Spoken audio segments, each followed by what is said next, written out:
জাহেল আলভি, এই শয়তান বেটাটার জন্য ভিডিও না করে পারলাম না। আসলে সব কথা তো স্ট্যাটাসে লেখা যায় না। সে অ্যাক্টিং করে ভিডিওতে কি বলতেছে, লাইভ করছে নাকি শুনছি, সে কি বলছে যে বাইরের লোক ট্রিগার করছে দেখে আমার সংসারে অশান্তি হয়েছে, আমার বউটা সুইসাইড করছে।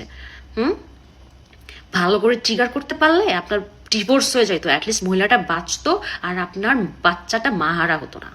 কেন ভুলে গেছেন আমার হাজব্যান্ডের ডিরেকশনে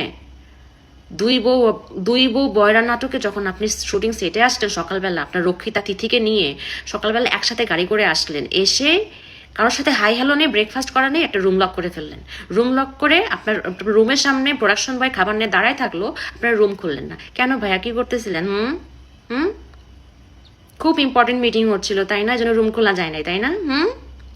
এটা তার মধ্যে আবার সারাটা দিন আপনারা শুটিংয়ের ফাঁকে ফাঁকে ফ্রেশ হতে চাইতেন না, রুম লক করে অ্যাক্টিং করেন। অ্যাক্টিং হয় না আপনার ভাই, অ্যাক্টিং হয় না। সামনে স্ক্রিপ্ট নিয়ে বসছেন, আবার মাঝে মধ্যে মানে কান্না কান্না ভাব, চোখ টিপে টিপে পানি বের করতে চাচ্ছেন, আবার বলতেছেন পাথর হয়ে গেছি। অ্যাক্টিং হচ্ছে না, অ্যাক্টিং আপনার এগুলো কথা। আপনার শুধু এটা না, আরো অনেক কুকর্মের কথা আপনার বউকে যখন বলছিলাম, আপনার বউকে আপনি আর মিশতে দেননি আমাদের সাথে। আর আমরা যেটা গিয়ে বলতে যাই না, আপনার বউ কাঁদতে কাঁদতে আমাদের বাসায় আসছিল। ভুলে গেছেন এগুলা? ভুলে গেছেন? এরকম অনেক কুকর্মের কথা অনেকেই জানে, আপনার অনেক কুকর্মের কথা অনেকেই জানে, কিন্তু এতদিন মুখ খোলে নাই, বলে নাই, কারণ ওরা চাইছে আপনার সংসারটা বাঁচুক, আপনার ডিভোর্স না হোক, কেউ সুইসাইড না করুক। কিন্তু এখন তো আর পানি হাতের ভিতরে নেই, তাই না ভাইয়া?